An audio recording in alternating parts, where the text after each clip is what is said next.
The city of Lagos is known for many things. For several minutes, running into hours. In Muritala Muhammed, the third military head of state of post-independence Nigeria, was assassinated with ease at a traffic jam in Lagos. Welcome to this edition of Back in History. Muritala Muhammed had dressed up for work. His aides were prepared to drive him to work. His workplace at the time was Dodan Barracks, which was the seat of government. Muritala must have bid his wife Ajoke and his 6 children farewell with a promise to return home at the close of work. Muritala set out in his black Mercedes saloon car, driven by his official driver. He drove through George Street, and on approaching the Federal Secretariat in Ikoyi, there was a traffic jam, and Muritala's vehicle waited to observe the traffic. Muritala did not know that he was not going to be alive beyond the traffic point. Some armed soldiers, led by Lieutenant Colonel Dimka, had positioned themselves at a petrol station in the opposite direction. They were dressed in long flowing babariga, and their weapons were hidden in the babariga. As Muritala's vehicle waited for the traffic to clear, the soldiers drew closer and opened fire directly at the Mercedes-Benz. The shooting was sporadic and gave the occupants no chances of survival. Muritala Muhammed was killed. His ADC Lieutenant Akintunde also died on the spot. The vehicle, which was riddled with bullets, is preserved till today at the National Museum, Lagos. At the time of his death, Muritala Muhammed had only been in office as military head of state for 200 days. Muritala was only 37 years old at the time. Aside the traffic situation, the other thing that made it very easy for Muritala to be killed was the fact that he was a head of state who was not used to traveling with military backup or escorts. It is reported that at the time of his assassination, the only visible sign of protection was a pistol carried by his orderly, thus making the assassination seamless and without resistance whatsoever. Muritala was flown from Lagos to Kano, where he was buried in accordance with Islamic rites. A Christian memorial service was also held in his honor in Lagos State, with his deputy Olusegun Obasanjo in attendance. Muritala Muhammed was never to be seen again, having been cut short at the age of 37. His ADC Lieutenant Akintunde was also buried after a church service was conducted in his honor. Lieutenant Colonel Dimka, the mastermind of Muritala's assassination, could not take over the reins of power. His coup thus went down in history as an unsuccessful coup. A couple of things worked against Dimka. Immediately after the assassination of Muritala Muhammed, Dimka was at Radio Nigeria, calm in their respective spots. No divisional commander will issue orders or instructions until further notice. Any attempts to foil these plans from any quarters will be met with death. You are warned. It is all over the 19 states. All borders A and C are closed until further notice. Curfew is imposed from 6 a.m. to 6 p.m. Thank you. We are all together. It is also reported that Dimka had made a quick trip to the British High Commission, where he met with the British High Commissioner Sir Martin Lequains and told him to get in contact with Yakubu Gowon, who at the time was in London having earlier been removed from office by a military coup led by Muritala Muhammed. Dimka then told the High Commissioner to reach out to Yakubu Gowon and tell him to proceed to Togo and await further instruction. The High Commissioner declined his request. It was thus not clear whether Dimka executed the coup to enable him succeed Muritala Muhammed as head of state, or to enable him pave way for General Gowon to return to Nigeria and continue in office as head of state.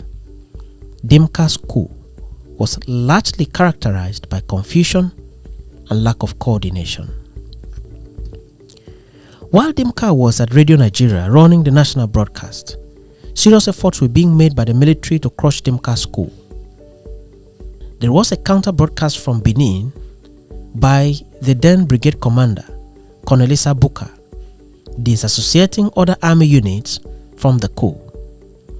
There was another broadcast from Kaduna and another one from Calabar by the then brigade commander, Colonel Maman Vatsa. University students from Lagos and Ibadan also took to the streets to protest the coup. The coup attempt eventually failed. About 7 hours later, when Colonel Ibrahim Babangida surrounded Radio Nigeria with armored tanks manned by soldiers under his command and moved personally into the studio unarmed to have a conversation with Dimka, whom he described as a close friend during his recent interview with Channels Television. It is said by some that Dimka was a lover of champagne, and that Babangida went to meet Dimka at the radio station with a bottle of champagne with full knowledge that Dimka would be excited by it. Without much ado, the coup plotters were dislodged from the radio station and Dimka escaped. Dimka first ran to Jos and then to Afikpo in the then Anambra State. Radio announcements were made every 15 minutes calling on everyone who sees Dimka to immediately report him to the nearest police station or army post. Dimka was a smart man and was able to beat the roadblocks without being noticed. Dimka would have escaped to any neighboring country unnoticed, but his stopover at Afikpo to meet an old girlfriend, Ugo, would later prove to be a costly decision for Dimka. During the Nigerian Civil War and after the war, Dimka had served as an officer in Afikpo and was very popular among the people there. He was not someone that could hide in Afikpo, even at night. He was a jolly good fellow among the locals. He had a lot of friends, and so it was easy for people to identify Dimka. Dimka was seen strolling near the Afikpo Mosque and later seen checking into Friendship Hotel Afikpo. He checked in with a fictitious name. He later sent for Ugo, who came to the hotel to spend the night with him. The first room he checked into had burglary proof, but Dimka insisted that the room be changed for him. He got a room that had no burglary proof.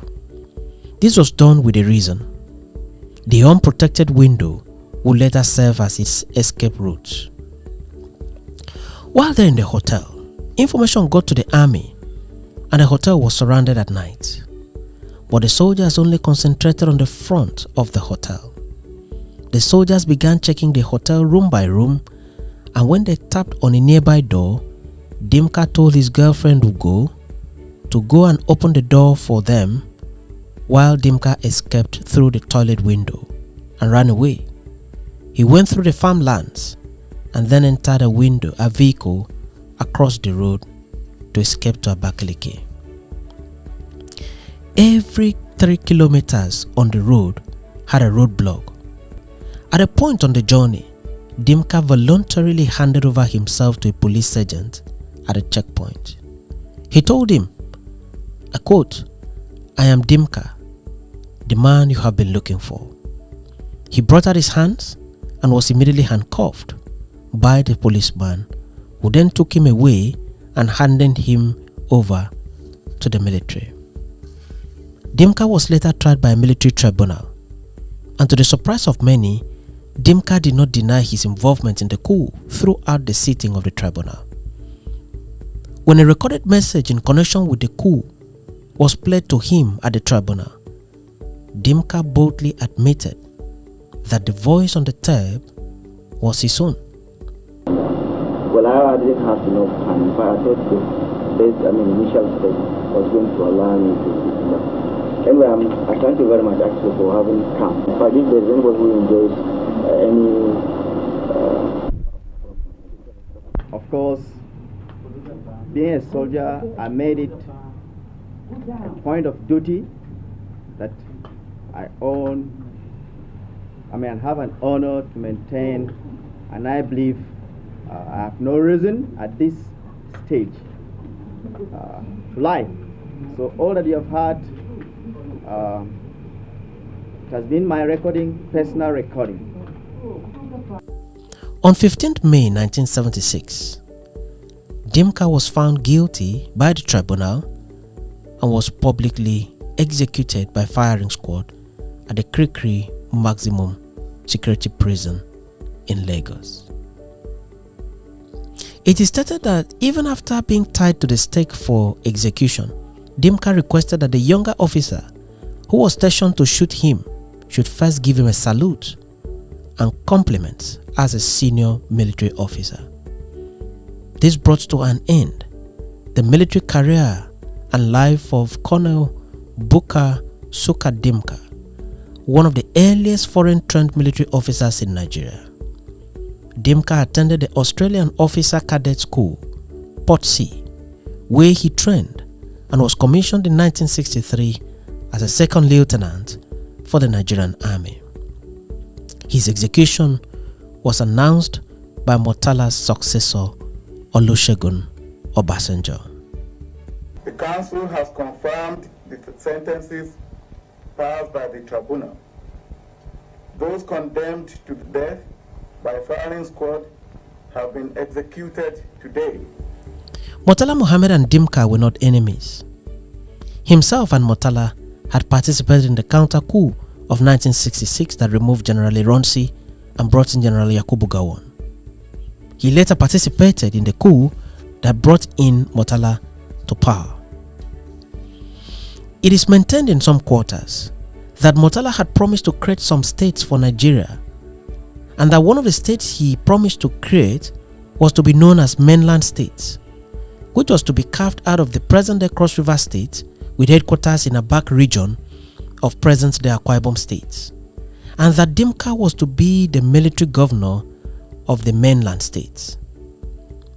Muritala indeed created some states, but did not create mainland states, and did not make Dimka a military governor. It is said that Dimka became angry with Muritala Muhammed from that moment, having already prepared to be sworn in as the military governor of one of the new states. Unfortunately, neither Muritala nor Dimka is alive to confirm this narrative. But whatever the narrative and whatever the intention may have been, the truth remains that Muritala Muhammed was killed in Lagos State, Nigeria by a group of soldiers led by Dimka. General Muritala Muhammed was born in Kano State on 8th November 1938. He attended the famous Barewa College and later attended the Royal Military Academy, Sandhurst. He was the brain behind the relocation of the Federal Capital Territory of Nigeria from Lagos to Abuja. He was married to a Yoruba woman, Ajoke Muhammed, and the marriage was blessed with 6 children.